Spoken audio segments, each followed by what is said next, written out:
How we doing, y'all? Good. How are you? You guys good? Yeah. All righty. Hey, if they don't address a question to one of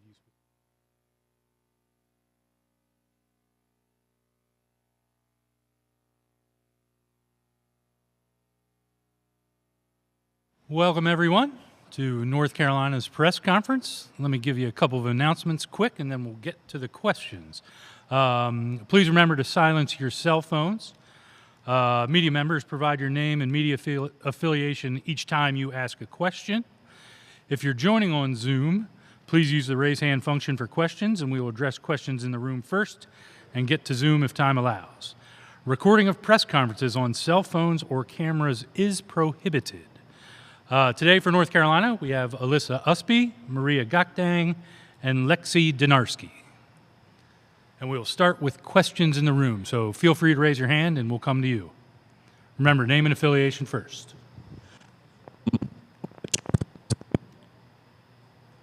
Yes. There we go.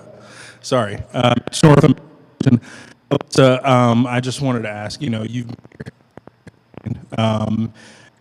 from COVID season when there was barely any fans in the stands to now that you're hosting NCAA tournament games, how much are you looking forward to this moment tomorrow?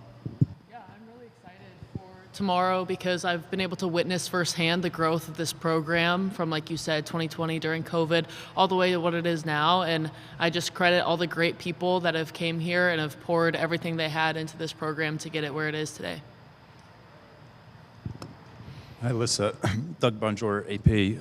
On that note, kind of with the growth of the program, what does it mean just to have a game, first round at home and, kind of see that come to fruition?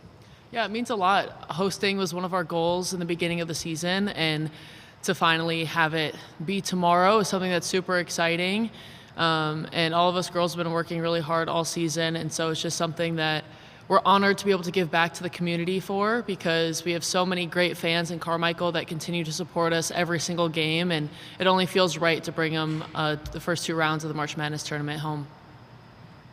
Matt Krause, Tar Heel Sports Network from Learfield. For Maria, Coach Banghart always calls you, quote, a problem. Why do you think that you are, quote, a problem for other teams? Just knowing, everybody knows, and we know as a team, and other teams know when we play them. Once I get the ball in the low post, there's no answer for me, and that's why she calls me a problem every game. So just knowing that once we play through me, get the ball to me, but knowing the doubles coming, but also knowing how to play out of doubles, score easily, I feel like that's the reason I'm a problem. So yeah. Down here to the right.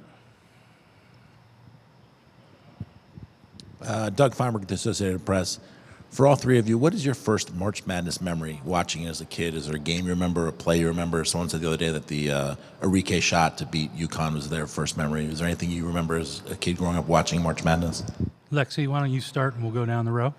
Yeah, I would say as a kid, when March Madness started in the round of 64 and 32, my parents always took me and my sister out of school to just watch basketball all day. So that was where it really started in elementary school. These were the days we got off school just to watch a lot of basketball, and it was a lot of fun. I would say there was no set memory, but in class having those brackets, setting up brackets with your class, and then watching games throughout the school day. I feel like that was so much fun with your friends. So now being able to be that person on TV that kids are watching has been like a full circle moment. So My answer is similar to Maria's. I'd fill out brackets in middle school, and I'd usually pick the teams that I thought would win based on their school colors or their mascots, and because that's all I really knew about basketball at the time. Down to the right. For either one of y'all, Mitch North of SB Nation, sorry. I'm curious what you've seen kind of on film of Oregon State and what you're sort of prepared for, what stood out to you about them. Alyssa, we'll start with you. Oregon State has some good length, and we've played against length before in Kentucky, and so we just have a similar mindset in going into that game of how you play against height, which we want to make a move side to side and not as much try to compete with them by putting shots over top of them. And so just kind of reminding ourselves of those principles because we haven't played a team with such great height in a while. Maria? I would say making sure we get out in transition, knowing that they can't really keep up with us as we get the ball down the floor, rebounding, getting out. They have scrappy guards and some big post players, and they play a lot of zone. So making sure that we just keep moving, get the ball moving in zone. Lexi, anything to add? Yeah, no, I agree with what they said. Just play with speed to counteract their height. Down in front? Lexi or Maria, what did you learn late in the season when Alyssa and Renai were out? How important was it just to kind of persevere through that and bounce back in ACC tournament when they returned? Lexi, go ahead. Yeah, this team is so connected, and obviously we want them to be playing with us, and those games were challenging when they weren't, but just playing for them because we know that they still want us to succeed even though they can't be out on the court with us, and just making it through each game until they're back with us, which thankfully they both are now. So, yeah, just really coming together and fighting. Yeah, just continuing for both of us to keep playing our roles as captains, as starters, but having those people off the bench that we know we have a deep bench, we know people that we can play, and having them come on the floor, making sure that they know that we're confident in them and that we can, keep playing without our other two starters, but, playing for them was really important. So, Matt, go ahead. Earlier, as you sit here in this practice gym and you think about your 5 years here and having the opportunity to host now, what does all that mean to you for your role in this program? It's super special, and even like you said, being in this practice gym, this wasn't here for majority of my career, and like I said before, just to witness the growth firsthand of this program and all of the elements that come with it is something that's super special.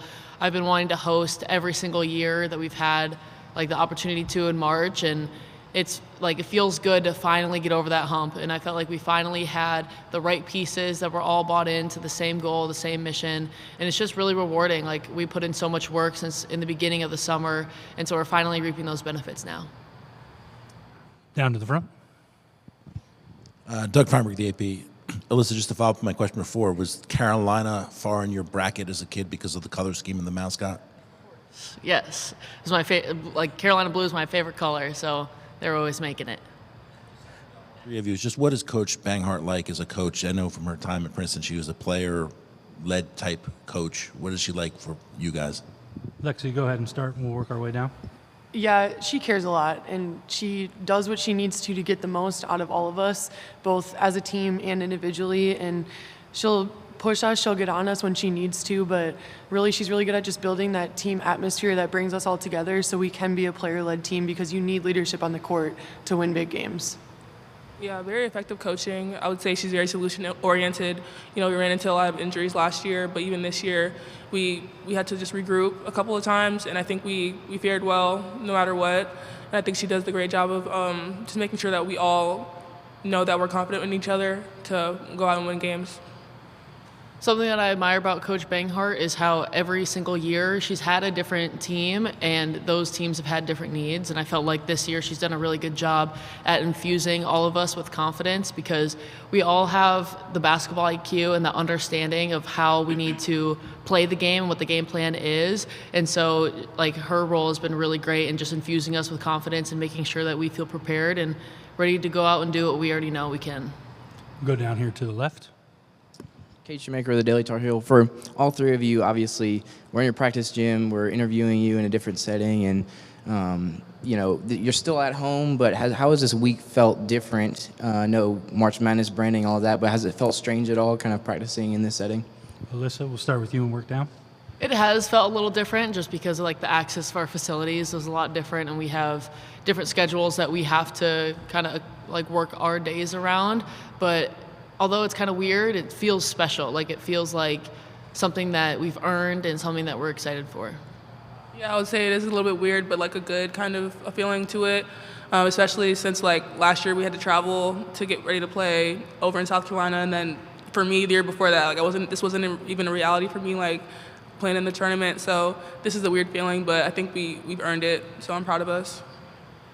Yeah, I would just say that we're all seniors too, so this is our last time to take all of that in, and I feel like we've really been doing that all week long, and we will continue to as we get closer and closer to game time. Matt, go ahead.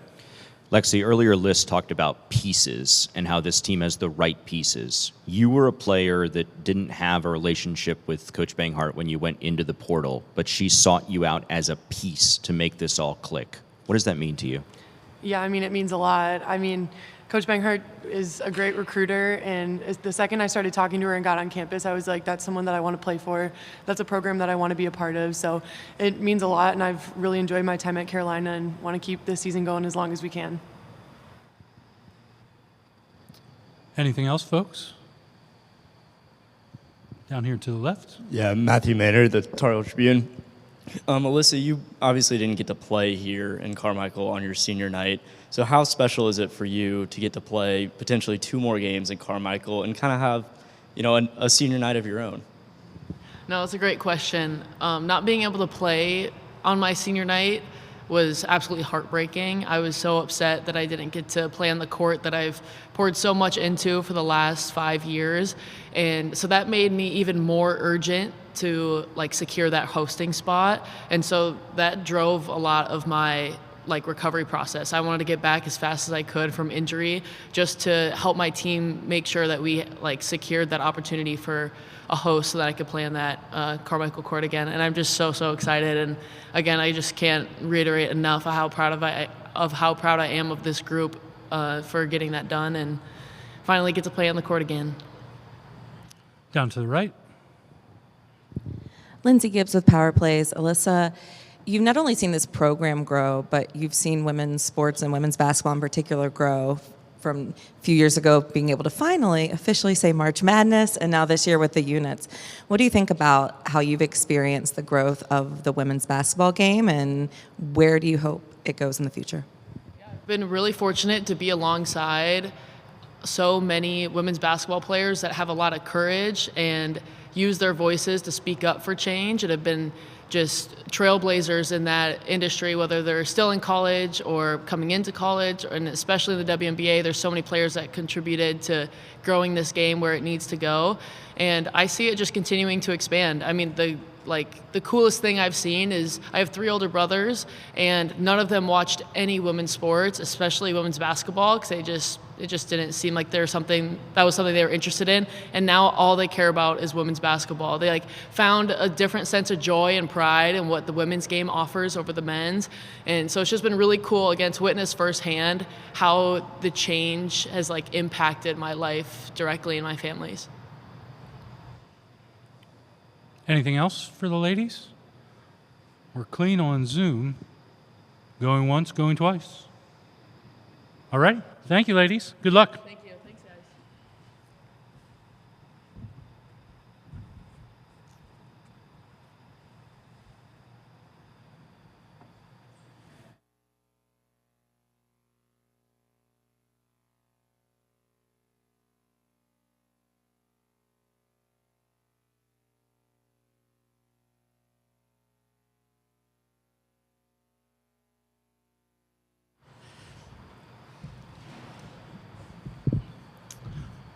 All right, we have head coach Courtney Banghart here, and we'll open it up to questions.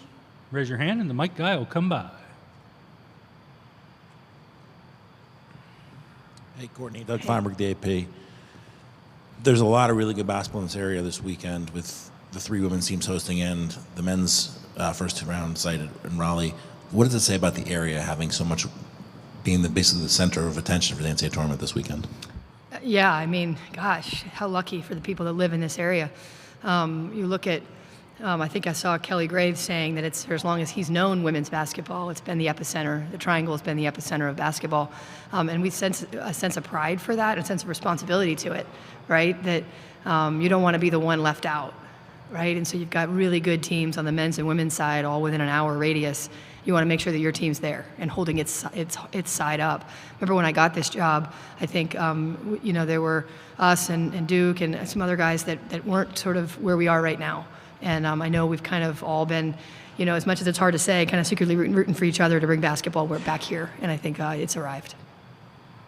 Hey, Courtney, Doug Bonjour, AP. First time in your tenure here hosting a first-round game. Mm-hmm. Just what does that mean to you, and kind of obviously says something about the growth of the program? Yeah, it sure does. I mean, That's probably one of the things I'm not really good at is reflecting, and I've really worked hard at that because I recognize how much effort and energy and intentionality goes into a journey like this. And so I've really been intentional to reflect on how hard it is to do.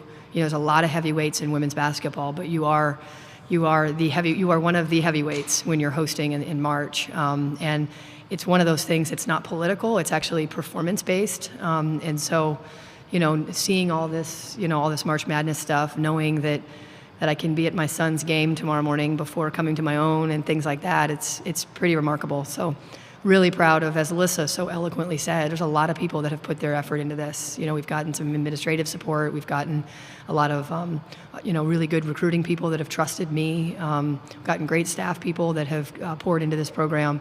And so I'm kind of the spokesperson for a lot of people that have given so much for us to be in a spot. Mitch Northam, SB Nation. Courtney, kind of curious what you've seen so far from Oregon State. They're obviously a completely different team from last year, but they did go to the Elite Eight last year with the same coach. Anyways, what has stood out to you about them on film? Well, first off, Scott Rueck's one of the best coaches in the game. He's won at every single level. He's found ways to win in different ways. So you're going against someone who's going to be prepared, and he's going to bring his team, he's going to play to his strengths in a way that puts his team in a position to be successful. They've got above average length in all ways, even from basketball standpoint. So they've got great length like Kentucky did. They're going to mix and match their defenses, so they're going to really play a sagging style, both in man-to-man and in zone. So they use their pieces to their strengths. And so, it's March, and as I told our guys, there's just no bad teams anymore. They're all just different. And we'll have to make sure that we're prepared to play against this different Oregon State team. Matt, go ahead and identify yourself for the transcript. Matt Krause, Tar Heel Sports Network. Coach, last night was the first women's basketball game in Carmichael since February 2019 that you were not one of the coaches' boxes for. So first off, how weird did that feel? And B, how much pride did you feel that it was your former assistant that got the win in said game? I mean, how cool, right? I go to the game as I was kind of conflicted in a lot of ways because I wanted to go and just be a fan because I just like college basketball. And as a women's coach, you don't get to go see games live. So I got to go see games live. But yet you're also preparing because you're paying enough attention in case that's a team you might see down the road. And then you're also watching one of the coaches that coached with you Megan was on my staff for 6 years, and watching her grow into her own identity as a coach and have her team play to her personality. I'm so filled with pride, right? So I'm not supposed to be rooting for anybody, but, and then my other former player is the head coach at Lehigh, who's playing Duke tomorrow. Or now today, and so her parents came to the game. So I get to see all these parents and people that have watched when I was young. So yeah, it was really special, and I was kind of conflicted in a lot of ways, but I paid enough attention. Mitch Northam, SB Nation, kind of piggybacking off of that. I don't know how many coaches in the NCAA tournament have 3 of their former assistants players coaching also in this tournament, and they're all also right here. Isn't that crazy? We saw Addie yesterday at Duke, Carrie's over at NC State, and Megan's here. What is it like? It's awesome. I mean, you've been doing it long enough that I've got assistant coaches kind of littered through the business across all levels. But to watch them have so much success and then to be put in this area, I've gotten to see their families. I've gotten to, you get to secretly kind of see them at times and root for them and give them a pat on the back and a hug. And, and it means that your time with them, not that you need it to be validated, but my time with them is a part of their journey. And that's partly why you get into coaching, is so you can be a meaningful part of other people's journeys. And for Carrie and Addie and Megan, I was a meaningful part of their journey as they were for me, right? And so I think it's as cool for me that they're here as it is for them. They all said, look at you, and I said, look at us. I mean, it's kind of a us thing, so it's been very cool. Hi, Courtney, Dr. Bonjour, AP. You dealt with some adversity late in the year with those injuries. I just want to know what you learned about your team that maybe you hadn't before, and kind of, learning to persevere without them. Yeah. You never want injuries, especially at that point in the season. I give my kids a lot of credit with their resilience, really. And why I say resilience is we knew that we were in a position to host strongly, firmly, looking at the 2-3 seed, and then those guys go down. And then you've got to find a different way to win, because not only is it two impactful all-league players, but one's your relentless rebounder and one's your point guard. But you also have, therefore, you have less depth. So you're at the end of the season when you're most fatigued, and you've got less people. You got 30 minutes a game times 2 that no longer is available. And so the resilience that it took for those guys that played, the resilience that it took for them to play a different way, because when you play a different point guard, it's just a different style that you have to adjust to. So I think the resilience, and the 2 injured guys and what Renaya and Alyssa did to come back so quickly, I think their resilience. And I liked how Maria worded it. There's a solution-oriented mentality of this group. And I think we just quickly found solutions as best we could, as well as those that were injured finding solutions so that they could also be more able to help us. But in the moment, it was really hard, and I just said to myself, we'll be better in March once we get through it, and I hope to prove that.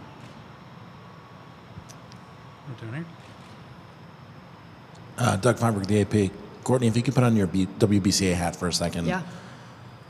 Obviously, having units this year is something new and a good step for women's basketball. So just talk about that for a second. And the other part is, you've been around the game for a bit now. When you first started coaching, it's very different than it is now as far as things that you guys have to deal with. It's not just X's and O's and recruiting. It's now transfer portals, NIL, other things that I'm guessing when you first got into coaching was not one of your concerns. So just thoughts on where this game is headed as a coach. Would you suggest to young coaches that, hey, this is still worth getting into, or find something else to do with your profession? Yeah, 100%. I'll start with that part. I've always said this, but college athletics has changed a ton. I mean, I came from non-scholarship Division I, and since then we went through COVID, we added a transfer portal, we added the NIL. I mean, a lot of things have changed even in my time at Carolina. But college athletics has always been about 2 things: the talent that plays it and those that support it, right? And I just don't think that part will ever change. And so as a coach, and for people asking about young people joining the business, if you care about other people's journeys and you want to be a part of those that support it, it remains the best profession in the world. It's not easy. And I often say there are easier ways to make money, for sure, but I'm not sure there are better ways to spend my time, right? You're kind of in that sort of mix. But yeah, it has changed tremendously, and I just try to really, you know me well, I just try to keep focused on what makes me successful: connection, solutions, resilience, and then that's kind of how I handle the business as a whole. WBCA, I mean, that role has given me access to so many different conversations and in so many different rooms. In every conversation, in every room I've been in, I just say units over and over. I mean, it's like it was my first and last word I ever spoke, right? Because it is overdue, right? And is the number right on units? No, it's not, but it's a start, right? And it allows us to be validated and rewarded for postseason success, which on your own campus now puts pressure on your administration to value and invest in your women's game, right? It's basic economics. And so you watch these tournaments, watch Carmichael tomorrow, and go across the tournaments. Women's basketball is on fire, and to not take economical advantage of that would be both on your campuses of those programs that have invested in women's basketball, but also nationally would be a mistake. And so I'm grateful that the rooms I've been in as the president of the WBCA has allowed me to just keep pushing. And people who know me know that if I think it's right, I'm going to keep pushing, right? And alongside of many others, we were able to just say it enough to ensure that units have arrived, and I think it will only improve as our game improves. I always say, as women, we just got to provide value. If you provide value, just keep doing that day to day. And as we've done that, we're continuing to see the growth of our game. Down here to the left. Kate Shoemaker with the Daily Tar Heel. Courtney, obviously we just talked to your 3 veteran players who have had a lot of March experience. But on the flip side, how do you go about preparing freshmen and sophomores who have not seen this environment or played, like Sierra or Lainey or Blanca and all them? I mean, it's a little bit like preparing me to be a parent, right? You just kind of figure it out as you go, right? I was in probably at I don't know what time, but Lainey's in the gym working. I mean, there is a moment to reflect on this. There's also a moment when that ball goes up that it's the same sport we've been playing. But I think there are certain things in life that I'm not sure you can really prepare for. And I think there are more of those moments than there are not, right? I always say you operate in 2 ways. You're either afraid of failure or afraid of regret, right? I choose to live, and I hope to surround myself with those that are afraid of regret. So what we're not going to do is be afraid we're going to, and potentially, therefore, be afraid of failure. We're going to be afraid that we're going to regret how we don't perform in these moments or what we don't bring in these moments. So I don't really know how I can prepare them for it. They might be a little starry-eyed. They might be. I'm not exactly sure. But I know that we'll make sure that she and her young classmates don't regret the opportunity that they've earned. Mitch Northam, SB Nation. Units, you know, if I have this right, because of the ACC's Success Initiative, you know, women's basketball is a part of that. Yeah. So as teams in the ACC earn units, women's basketball, you're going to get a bigger piece of that because you were winning those games. I guess, what does that just say about like this conference and how it cares about women's basketball? And if you were a part of those conversations at all, like, you know, it sounds like the ACC was kind of pre-preparing for units to come. Yeah, I think that those are decisions, fortunately, that I've got other decisions I have to make. I don't have to make those, right? Or I don't get to make those, maybe. But I think that this conference has been awesome. I mean, the level of preparedness you get from every night. There's a level of investment across the board, perhaps some more than others. But, you know, there's just, I remember when I left the Ivy League, part of it was, you know, I think our margin of victory my last year was 27 points a game. Right? And I just needed a different challenge. I was ready for a different challenge. And then, I'm not kidding, I say it every year, where's the bad team? I'm like missing some of those 27-point wins, right? There's just not any bad teams. And so the ACC has prepared these teams that are playing in March really well, and they should be proud. They should be really proud. Even if those teams themselves aren't playing, be really proud because they have prepared all of us who are. And I think we're all better for their part in our journey. And, you know, it's fun to root for them. It's not fun to play them. Matthew Maynard, Tar Heel Tribune. Courtney, you just heard Alyssa talk about how special it is to get to play in Carmichael again.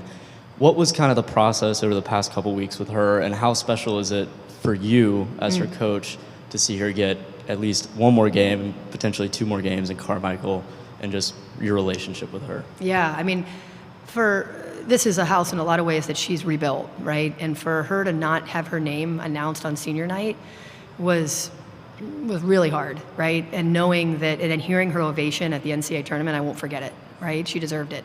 And I know there'll be a lot of people that are so grateful for what she's given to this court over her 5-year tenure. And the fact that we can host, she said it so eloquently, like the fact that we get to host, we get to give back to the fans and the people that have supported us. I mean, this place is rocking, whether it's our students or our general fans. It is one of the premier places to play in the country. And unfortunately, I don't get to be a part of that. I'm coaching, right? So I don't get to sit and enjoy it in the same way. But there are a lot of people that have choose to show up. And the fact that we get to bring March Madness to them, like, I'm almost as happy for them as I am for my team because of how much they have been a part of our success, and they make this a home court advantage all year, and we literally are bringing them a gift and bringing them March Madness. So super thrilled. And for Alyssa, it's a main reason she came back, you know, her wanting a chance to host. And it's a main reason she came back so fast from being sidelined was that the opportunity to give it back on the court a few more times. We've got time for one more. We good? All righty. Thanks, Thank guys. you, Coach. Good luck.